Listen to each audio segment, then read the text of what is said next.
முதல்ல அனைவருக்கும் எனது வணக்கத்தை தெரிவித்துக் கொண்டு ஒரு மகிழ்ச்சியான செய்தியை பகிர்ந்து கொள்வதற்காக நாங்கள் இன்று பத்திரிகை சகோதரர்களையும் சகோதரிகளையும் சந்திக்கிறோம். மெட்ரோ இரண்டாவது ஃபேஸ் மத்திய அரசு அதற்கு ஒப்புதல் அளித்திருக்கிறது.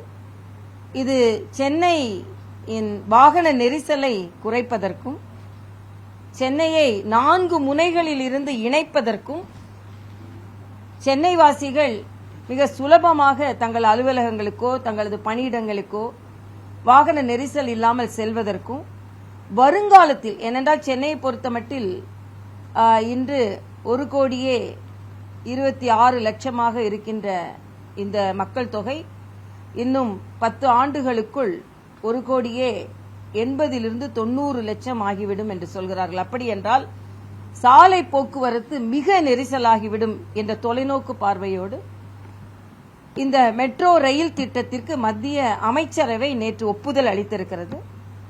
இது அரசியலாக்கப்பட்டுக் கொண்டிருந்தது தமிழகத்தில். மரியாதைக்குரிய பாரத பிரதமர் இதை அவசியமாக்கி இருக்கிறார். ஆக இன்று சென்னை மக்களுக்கும் அவர் வாழ்த்தும் சொல்லியிருக்கிறார் ட்விட்டரில். அதனால் அந்த மகிழ்ச்சியை நாங்களும் பகிர்ந்து கொள்கிறோம்.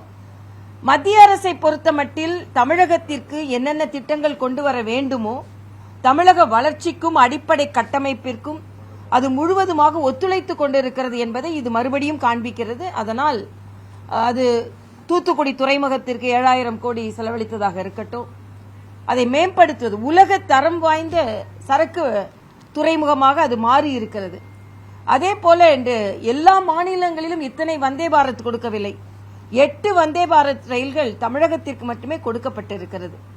ஆக அந்த வகையில் தமிழக வளர்ச்சியில் இது இன்னொரு மைல்கல் என்பதைத்தான் நாங்கள் தெரிவித்துக் கொள்கிறோம். இன்னொன்று, மரியாதைக்குரிய பாரத பிரதமர் அவர்கள், தமிழக முதலமைச்சர் அவர்கள் சென்று பாரத பிரதமரை பார்த்தார்கள். பாரதிய ஜனதா கட்சியின் மாநில தலைவரும் இந்த திட்டம் நிறைவேற்றப்பட வேண்டும் என்று கோரிக்கை வைத்திருந்தார்கள். மற்ற தலைவர்களும் அதற்கு துணை கோரிக்கை வைத்திருந்தார்கள். அதனால் இன்று நிறைவேற்றப்பட்டிருக்கிறது. இதைத்தான் நாங்கள் சொல்கிறோம். மத்திய மாநில அரசுகள் கொள்கைகள் எவ்வளவு வேறுபாடாக இருந்தாலும் ஒரு நல்லுறவை கடைபிடிக்க வேண்டும். நிதி ஆயோக் கூட்டத்திற்கு முதலமைச்சர் சென்றிருக்க வேண்டும். நிதி ஆயோக் கூட்டத்தில் தான் ஒரு மத்திய மாநில அரசுகள் எந்த அளவிற்கு மக்களுக்கு பங்களித்து வழிகாட்ட முடியும், நிதி ஒதுக்கீடு செய்ய முடியும் என்பதையெல்லாம் விவாதிக்கக்கூடிய ஒரு கூட்டம். இதை புறக்கணிக்கிறார்கள். இதை புறக்கணிப்பது நல்லதல்ல என்பதை இப்பொழுது மரியாதைக்குரிய பாரத பிரதமர் தனது பரந்த மனப்பான்மை செயலாற்றலால் அவர் நிரூபித்திருக்கிறார் என்பதைத்தான் நாங்கள் இங்க சொல்ல விளைகிறோம். வேற ஏதாவது கேட்கணும், நீங்க கேட்கலாம்ப்பா. இதே மெட்ரோ ரயில் திட்டத்தை பத்தி தான் நிர்மலா சீதாராமன் முன்னாடி கோவையில் வந்து மத்திய அரசுல இருந்து எந்த பணமும் விடுவிக்கப்பட வேண்டியதில்லை அப்படின்னு சொல்லியிருந்தாங்க. இல்ல, அது நீங்க மாநில அரசு அதை நாங்கள் மேற்கொள்கிறோம் என்று சொன்னதுனால இப்ப முதலமைச்சர் எங்களுக்கு மத்திய அரசின் பங்கும் வேண்டும் என்று கேட்டிருக்கிறார். அவங்க சொன்னது நாங்க மாநில அரசை பார்த்துக் கொள்கிறோம் என்று சொன்னதனால் அப்படி சொன்னாங்க. அதனால நம்மை பொறுத்த மட்டில் நான் அதுதான் சொல்றேன், இந்திய ஆயோக் கூட்டத்திற்கு போக மாட்டேன், நாங்க அதுலதான் அரசியல் காண்பிப்போம் என்றெல்லாம் இருக்கக்கூடாது என்பது எனது கருத்து. அது மட்டுமல்ல, இன்னும் 2-3 கருத்துக்களை சொல்ல விரும்புகிறேன். திருமாவளவன் அவர்கள் ஒரு மாநாடு நடத்தினாங்க. அதுல காந்தி எனக்கு பிடிக்காது, ஏனென்றால் காந்தி இந்து மத கொள்கையை பற்றியவர், சாகும்போது கூட ஹரே ராம்னு சொல்லிட்டு தான் அவர் இறந்தார் என்று தனது துவேஷத்தை மிக கடுமையாக அவர் கக்கி இருக்கிறார். காந்தியை இவர்கள் தினம் தினம் கொன்று கொண்டிருக்கிறார்கள்.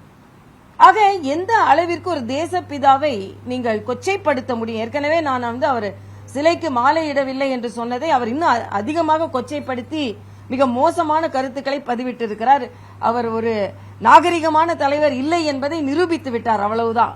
மறுபடியும் இப்படிப்பட்ட கருத்துக்களை எல்லாம் அவர்கள் சொல்லும் பொழுது நல்லவற்றை எடுத்துக்கொண்டு நீங்கள் விரும்பவில்லை என்றால் ஏதோ அது மக்களுக்கு ஒத்து வராத ஒரு பழக்கம், மதம் என்பதை போல நீங்கள் முன்னிறுத்துகிறீர்கள். இது தவறு. உங்கள் கட்சியிலேயே இந்து மதத்தை பின்பற்றுபவர்கள் எவ்வளவோ இருக்கிறார்கள். நீங்க கூட அக்டோபர் 2க்காக அவர் அந்த மாநாடு நடத்தல, நிறைஞ்ச அமாவாசைனால அந்த மாநாடு நடத்தினார். அதனால நல்ல நாள் பார்த்து தான் எல்லாரும் செய்யறாங்க. நீங்கள் எல்லாம் இன்னும் பார்த்தா அவர் வந்து பல விதங்களில் இந்து மதத்தின் நடவடிக்கைகளை அவர் பின்பற்றுகிறார். ஆனா திருப்பி எப்ப பார்த்தாலும் இப்படி சொல்றது. அதே மாதிரி அண்ணன் சேகர் பாபு அவர்களுக்கு ஒரு கோரிக்கை. பழனியில் சமீபத்தில் தான் குடமுழுக்கு நடந்தது. ஆனால் இன்று அந்த கோபுரம் சிதலமடைந்திருக்கிறது என்ற செய்தி வந்திருக்கிறது. சில இடங்கள்ல சில மாநிலங்கள்ல பிரசாதத்துல தான் பிரச்சனைன்னா இங்க நமக்கு கோபுரத்திலே பிரச்சனை வர ஆரம்பிச்சிருக்கு. ஆக அவசரமா 1000 குடமுழுக்கு நடத்தணும், 1000 கும்பாபிஷேகம் நடத்தணும்னு சொல்றதை விட நீங்கள் தரம் வாய்ந்த கட்டிடக்கலை அங்கு பின்பற்றப்படுகிறதா என்பதையும் நீங்கள் கண்காணிக்க வேண்டும் என்பதுதான். இப்ப பழனி கோபுரத்துல பிரச்சனைகள் இருந்த உடனே அதை சரி செய்து விட்டு இன்னொரு சின்ன கும்பாபிஷேகம் நடத்தணும் அப்படின்னு சொல்றாங்க. ஆக நம்பிக்கை இல்லாதவர்களின் கையில் கோயில்கள் இருந்தது என்றால் இப்படிப்பட்ட ஒரு சூழ்நிலை தான் வரும். இன்னொன்று, இன்றைய காலகட்டத்தில் தம்பி விஜய் அவர் இன்னைக்கு மாநாட்டுக்கு ஒரு கடிதம் எழுதியிருக்கிறார். கடிதம் எழுதுறதுல தப்பே கிடையாது. ஆனால் அதில் ஒரு வார்த்தை குறிப்பிட்டு இருக்கிறார். மற்ற கட்சிகளைப் போல நம் கட்சி சாதாரண கட்சி அல்ல. என்னமோ ஆண்ட கட்சி இருக்கிறது, ஆண்டு கொண்டிருக்கின்ற கட்சி இருக்கிறது, மத்தியில் பல மாநிலங்களை ஆளுகின்ற கட்சி இருக்கிறது, மாநிலத்தை ஆண்ட கட்சி இருக்கிறது, ஆளும் கட்சி இருக்கிறது, பல்லாண்டு காலமாக பல கொள்கைகளை கொண்ட கட்சிகள் எல்லாம் இருக்கிறது.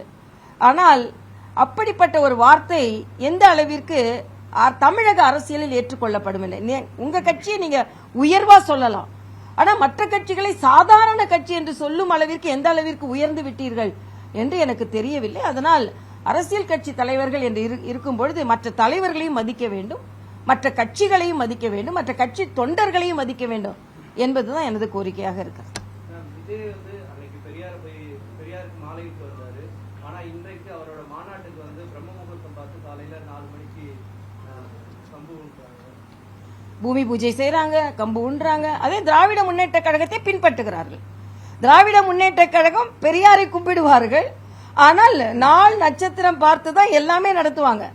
நான் ஏற்கனவே சொன்னேன், நான் நமது தேர்தல் நமது நாமினேஷனை தாக்கல் செய்யும் பொழுது எங்களை விட அதிகமா நேரம் பார்த்து நிறைய பேர் மஞ்சள் உடைதான் அணிந்தே இருந்தாங்க. ஏன் நான் போட்டியிட்ட அந்த தொகுதியில் உள்ள எதிர்கட்சி வேட்பாளர் கூட அந்த கலைஞர் எப்படி மஞ்சள் துண்டு போட ஆரம்பித்தாரோ அதே மாதிரி நிறம் பார்த்து, நேரம் பார்த்து, காலம் பார்த்து எங்களை விட அதிக நேரம் பார்ப்பது அவங்க தான். அதனால்தான் இப்ப திராவிட முன்னேற்ற கழகத்தை சரியாக பின்பற்றுகிறார். பெரியாரை நாங்க கும்பிடுவோம், ஆனா மறைமுகமா சாமி கும்பிடுவோம் அப்படின்றதை நடைமுறைப்படுத்தி கொண்டு இருக்கிறார்கள். இதுதான் வேண்டான்ற. வெளிப்படையா நீங்க உங்க கொள்கைகளை சொல்லிடுங்க, வெளிப்படையான நடைமுறை இருக்கட்டும். ஆக நான் ஒன்றை சொல்லிவிட்டு மக்களை ஏமாற்றி விட்டு ஆனால் நாங்கள் அதை பின்பற்றுவோம் என்று இந்த இரட்டை வேடம் வேண்டாம் என்பதான் முதல்ல இருந்தே நாங்கள் சொல்லிக் கொண்டிருக்கிறோம். இது வந்து திராவிட கட்சிகள் திராவிட மாடல் மாதிரி இன்னொரு குட்டி திராவிட மாடல் உருவாகுதோ என்னமோன்னு எனக்கு தெரியல. பிரதமர் அவர்கள் பெருந்தன்மையோடு நிதியை ஒதுக்கீடு செய்திருக்கிறார்.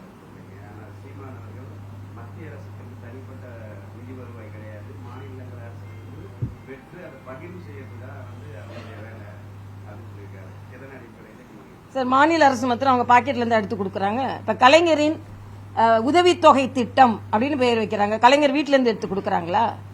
அப்படின்னு இல்ல. நாம ஒரு மாநிலம் கேட்கும் பொழுது அந்த மாநிலத்திலிருந்து ஏன் நாம இதை திருப்பி சொல்ல வேண்டி வருகிறது என்றால், தமிழக அரசை பொறுத்தமட்டில் பிரதமர் பாராபட்சம் பார்க்கிறார், இங்க நிதி கொடுக்கல, ₹1 கொடுக்கல அப்படின்ற ஒரு விமர்சனத்தை அவர்கள் வைக்கும் பொழுது இல்லை, பிரதமர் பாராபட்சம் பார்க்கவில்லை என்பதை நாங்கள் வலிமையாக சொல்ல வேண்டி வருகிறது. எந்த ஆட்சியா இருந்தாலும் அவங்க பாக்கெட்ல இருந்தோ அவங்க வீட்டுல இருந்தோ எடுத்து கொடுக்கறது இல்ல, அது பொது நிதி தான். ஆனா அதை கொடுப்பது ஆட்சியாளர்கள் இல்லவா, அதைத்தான் நம்ம சொல்றோம்.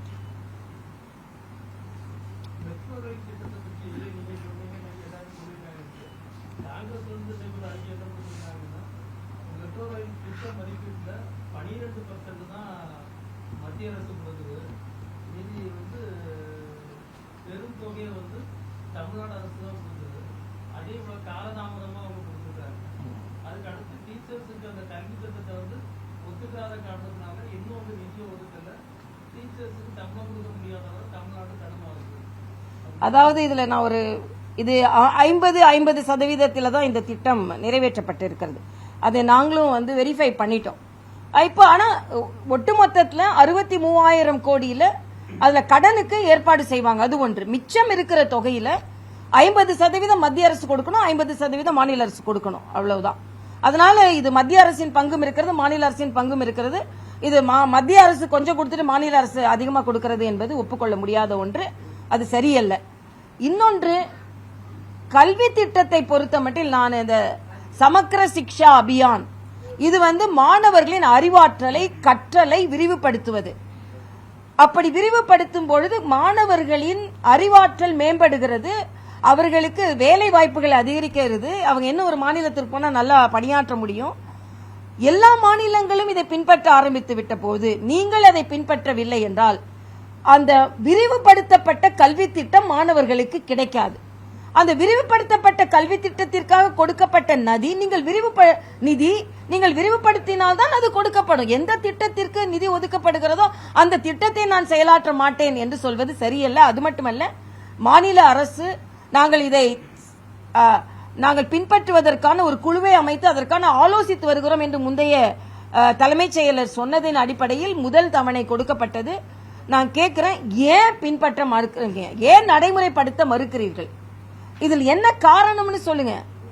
மற்ற மாநிலங்களில் உள்ள புதுச்சேரியில இதனால மாணவர்கள் பலன் பெற்று வருகிறார்கள். இன்னொன்றே நான் சொல்றேன், நீட்டை பற்றி இவர்கள் எதிர்மறையான கருத்துக்களை சொல்லி வந்தார்கள். இன்னைக்கு இந்த தகவல் என்னன்னா, நீட் இல்லாத போது மிக குறைந்த எண்ணிக்கையில் தான் அரசு பள்ளி மாணவர்கள் மருத்துவக் கல்லூரியில் இணைந்தார்கள். ஆனா இன்னைக்கு அந்த 7.5% இல்லாமலேயே, குறித்துக் கொள்ளுங்கள், 7.5% இல்லாமலேயே பொது போட்டியிலேயே அரசாங்க பள்ளி மாணவ மாணவிகள் 78 பேர் மருத்துவக் கல்லூரியில் இணைந்திருக்கிறார்கள். அப்படி என்றால் மாணவர்கள் படிக்க ஆரம்பித்து விட்டார்கள். அரசாங்க பள்ளி மாணவர்கள் கூட அதை ஏற்றுக்கொண்டார்கள். உடனே எல்லாரும் சொல்றாங்க இதுக்கு வந்து பயிற்சிக்கு போனாங்கன்னு. இன்னொரு கணக்கு என்ன சொல்கிறது என்றால் 3000 பேர் நீட்டுக்கு பயிற்சி பெற்றவர்கள் மருத்துவக் கல்லூரியில் சேர்ந்திருக்கிறார்கள் என்றால் அதே சதவீதம் 3000 பேருக்கு மேல பயிற்சி பெறாதவர்கள், நீட்டுக்கென்று தனி பயிற்சி பெறாதவர்களும் இணைந்திருக்கிறார்கள் என்ற செய்தி வந்திருக்கிறது. இது வந்து ஒரு ஆரோக்கியமான செய்தி. இதை ஒப்புக்கொண்டுதான் ஆக வேண்டும் என்பது எனது கருத்து. ஓகேவாப்பா? மெட்ரோ பணிக்காக கடன் வாங்கப்பட்டது, அந்த கடனும் மத்திய அரசு தமிழகத்துக்கு மட்டும் தான் கட்டணுமா இல்ல மத்திய அரசு? இல்ல, இதுல வந்து இதுக்குன்னு ஒரு பேட்டர்ன் இருக்குப்பா. இது எப்படி கொண்டு வருவாங்க அப்படின்றது. அதுல வந்து முதலில் உள்ள அந்த பகுதி வந்து நம்ம இப்ப ஆரம்பிக்கிறதுக்காக மத்திய அரசு கொடுக்கிறது. இதுதான் இப்ப உதாரணத்திற்கு சொல்ல வேண்டும் என்றால் என்ன சொல்கிறார்கள் என்றால் 63,000 கோடியில முதலீடு வந்து 14,000 கோடி. அதுல இப்ப வந்து 7,000 கோடி மத்திய அரசு கொடுக்கும், 7,000 கோடி மாநில அரசு கொடுக்கும். அதுக்கு அப்புறம் வந்து அதற்காக கடன் தொகை வாங்கப்படும். இந்த கடன் தொகை வாங்குவதில் இதுல எந்த அளவிற்கு இதுல பிரித்து கட்டப்படும் என்பது விவரம் எனக்கு சரியா தெரியல. நான் வந்து கேட்டு வேணா சொல்றேன். போதுமா? முதல் மாநில மாநாட்டுக்கான பூஜை ஒரு பக்கம் நடந்துச்சு. இதே நாள்ல வந்து விஜயோட கடைசி படத்துக்கான பூஜை நடந்துச்சு. இந்த ரெண்டையும் ஒப்பிட்டு எப்படி பாருங்க? கடைசி படமான்னு தெரியலையே. நான் கடைசி அதாவது இவங்க சொல்றதெல்லாம் எப்படி பார்ப்பேன், நம்பவே முடியலையே. தண்ணியில தான் எழுதிக்கணும். அதாவது இதுக்கு முன்னாலே கடைசி படம் தான் சொன்னார். இதுக்கு முன்னால அதுக்கப்புறம் ஒரு கடைசி படம் வந்திருக்கு. அப்புறம் அதுக்கப்புறம் ஒரு கடைசி படம் வருமா நமக்கு தெரியல. ஏன்னா இதுக்கு முன்னாலே கடைசி படம்னு சொல்லியிருந்தார். உண்மையா இல்லையா? நான் படம் அவ்வளவா பாக்குறதுல, ஆனா நான் பத்திரிகை படிக்கிற பழக்கம் உண்டு. கடைசி படம்னு சொன்னாரு, அப்புறம் ஒரு கடைசி படம். இன்னொன்று என்னமா அதுல மாநாடு நடத்துறாங்க, அதனால அரசியலுக்கு வந்துட்டாங்க. ஆனா கடைசி படமான்னு தான் நமக்கு தெரியல. மாநாடுக்கு முந்தின கடைசி படம், மாநாடுக்கு அதுக்கப்புறம் உள்ள கடைசி படம், இல்லைன்னா தேர்தலுக்கு முந்தின கடைசி படம் அப்படின்னு கடைசி எத்தனை கடைசி நமக்கு தெரியாது. இன்னொன்று, இந்த அரசியல்வாதிகள் எல்லாம் பேசுறதை எந்த அளவுக்கு நம்ப முடியும்னு எனக்கு தெரியல. அதனால விஜய் வரட்டும், பார்க்கட்ட வேண்டும். ஆனா அவர் வந்து மாநாடு சிறப்பா நடத்திடுவாங்க, மாநாடு சிறப்பா நடத்திடுவாங்க, அதுல சந்தேகம் இல்லை. ஏன்னா கூட்டம் கூடுறது என்ன சினிமா துறை சார்ந்தவங்களுக்கு என்ன குறைச்சலா? ஒரு சினிமாக்கு வர மாதிரி எல்லாம் வந்துருவாங்க. கூட்டம் மாநாடை நம்ம வெற்றிகரமாக நடத்தி காண்பிப்பது அரசியலில் சவாலான ஒரு அப்படி எழுதியிருக்காரு. மாநாடெல்லாம் நடத்தி காண்பித்துருவாங்க.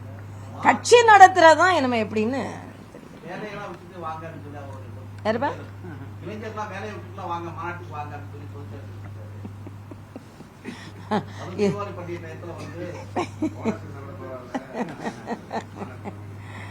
அதாவது அப்ப கடைசி படம் ஏன் எடுக்கிறாரு? அப்ப அவங்க வந்து பிளாக்ல டிக்கெட் வாங்கிட்டு வரணும்.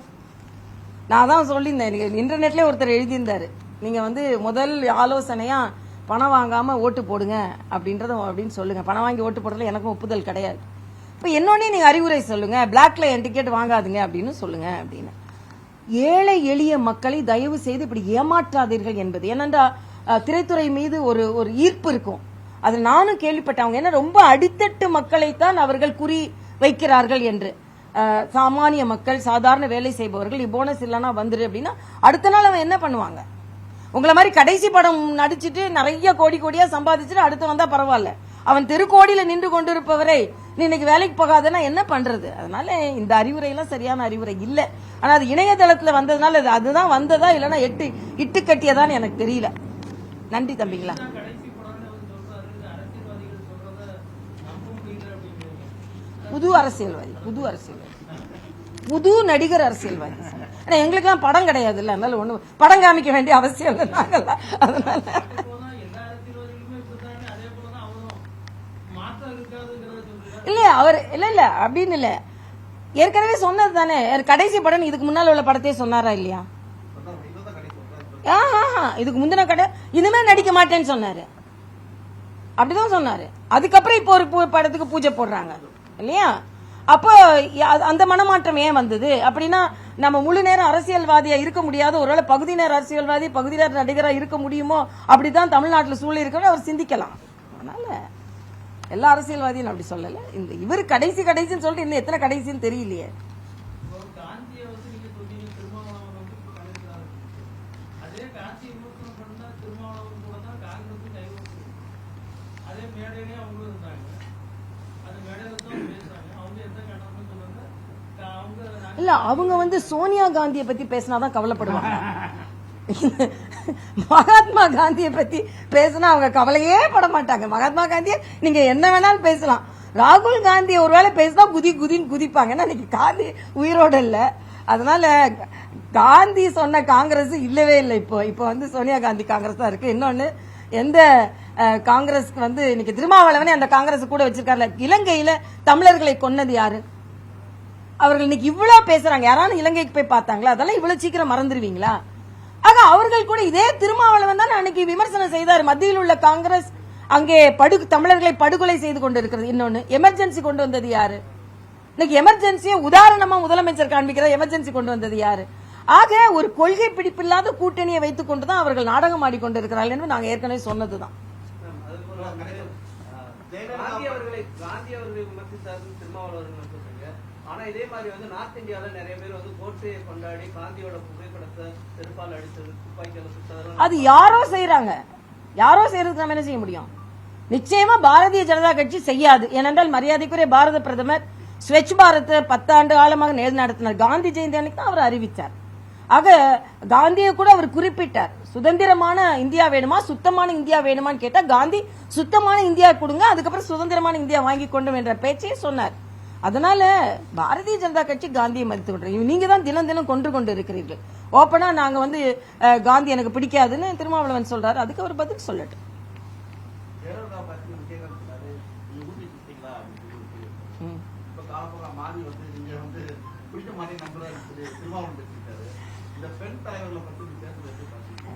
பெண் தலைவரோ ஆண் தலைவரோ இப்படி பேசுறது நான் தனி மனித தாக்குதல். இன்னொன்னு அண்ணன் திருமாவளவன் சொல்ல, நான் தினம் பாட்டில திறக்கிற மாதிரி பேசுறாங்க. நான் சொன்னேன் அப்படி உங்களுக்கு ஏன் பாட்டில் ஞாபகம் வருது? நான் தினம் பாட்டில திறக்கிற மாதிரி பேசுறாங்களாம். நான் எங்கேயுமே பாட்டிலையும் பேசல, மூடியும் பேசல. நான் மோடியை தான் பேசுவேன், பாட்டில் மூடியை பத்தி தான் நான் பேச மாட்டேன். அதனால பாட்டில திறந்தாதான் அதுக்கப்புறம் ஒரு டேஸ்டே பண்ணது கிடையாது. ஏன் இவ்வளவு எவ்வளவு பர்சன்டேஜ் இன்னைக்கு வரைக்கும் ஞாபகம் வச்சுக்கிட்டு இன்னைக்கு வரைக்கும் நான் டேஸ்டே பண்ணலன்னு ஏதோ உங்களோட சுய பிரபலத்தை அங்க சொல்றதுக்காக என்னை பயன்படுத்தி கொண்டு நான் எங்களுக்கெல்லாம் குடித்தவன் தான் நடக்க தெரியல, குடிக்கலாம் தெரியாதுங்க. அதான் இப்ப பெண்கள்லாம் குடிக்கிறாங்கன்னு ஒரு கணக்கு கொண்டு வராரா? அவங்க மாநாட்டுல பின்னால் உட்கார்ந்து எல்லாரும் என்ன பண்ணிட்டு இருந்தாங்க? ஒரு பெண் காவலரை நீங்க என்ன பண்ணிட்டு இருந்தீங்க? பெரியாரை பின்பற்றுகிறோம், அதான் நாங்க பெண்ணினத்தை போட்டுக்கிறோம் நீங்க சொல்றீங்க. பெண் காவலரை என்ன பண்ணீங்க? நீங்க என்ன டான்ஸ் ஆனீங்க மேல போய்? நீ வந்து அத்துமீறு, திருப்பி அடி அப்படின்லாம் சொல்லி கொடுத்துட்டு இன்னைக்கு அப்புறம் திருப்பி குடின்னு சொன்னாலும் சொல்லுவாங்க, நமக்கு தெரியாது. ஏன்னா இவங்க வந்து மாநாடு நடத்துறதே ஒரு டிராமாக்காக நடத்துறாங்க. அதனாலதான் அதைத்தான் நான் சொன்னேன். நீங்க இவ்வளவு நாள் நடத்தாம நீங்க இந்த காந்திய கொள்கையை மறந்து விட்டு நீங்கள் நடத்துகிறீர்களே என்று சொன்னா, நான் ஒரு கட்சியை பத்தி சொன்னா நான் தன்னை குடிகாரன்னு சொன்ன மாதிரி அவர் பேசினார். அப்படின்னு சொல்லி நீங்க குடிக்கலன்னு சொன்னா என்ன ஒரு கீழ்த்தரமான மனசு இருந்தா வெளிப்பாடு இப்படி வரும்னு எனக்கு தெரியல. அது வந்து நான் நிஜமாவே திருமாவளவன் அவர்களை அவர் வந்து ஒரு நாகரிகமான அரசியல், என்னதான் கோபமா வேகமா பேசினாலும் நாகரிகமான அரசியல்வாதி நான் நினைத்து கொண்டிருந்தேன். அன்னைக்கு மேடையில அவரோட இமேஜ் சுக்கு நூறா உடைஞ்சு போச்சு. இன்னொரு தலைவரை இப்படி பேச முடியும் அப்படின்றது வக்கிரத்தின் அடையாளம் என்பதை என்னால சொல்ல முடியும். தேங்க்யூ தம்பிங்களா.